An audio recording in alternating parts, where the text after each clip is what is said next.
Hello, kamusta? I have some sharing kasi medyo mainit na issue sa amin. Paano natin malaman kung ang utility poles stand on our private property? So, ano ang dapat natin gawin kung andun yan sa property mo? As a licensed real estate broker, I always remind clients that ownership of land comes with both rights and responsibilities. One common issue is in the property management is with electric poles, transformer, and other utility structures are installed with private property and boundaries. Why this matters? Bakit napaka-importante ito?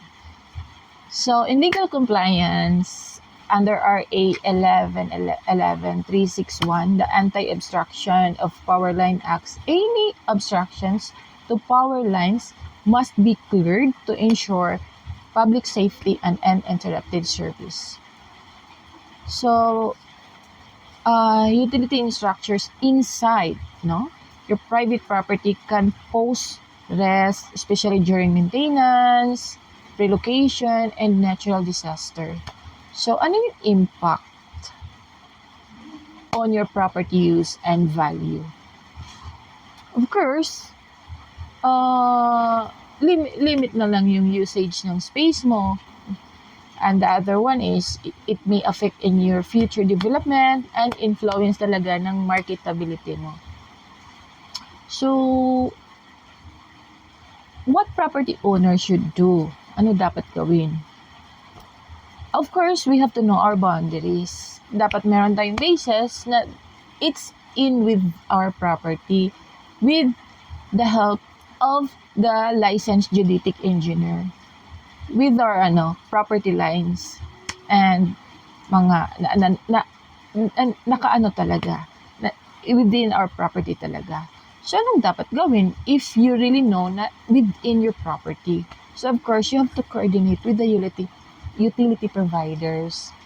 So, if you discover the structures within your property, you contact na utility providers for proper relocations procedures.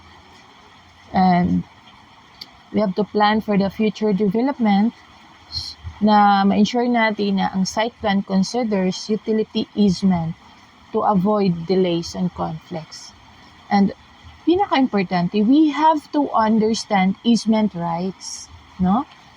Even if a utility post is only your land, an easement agreement may grant the utility provider legal access.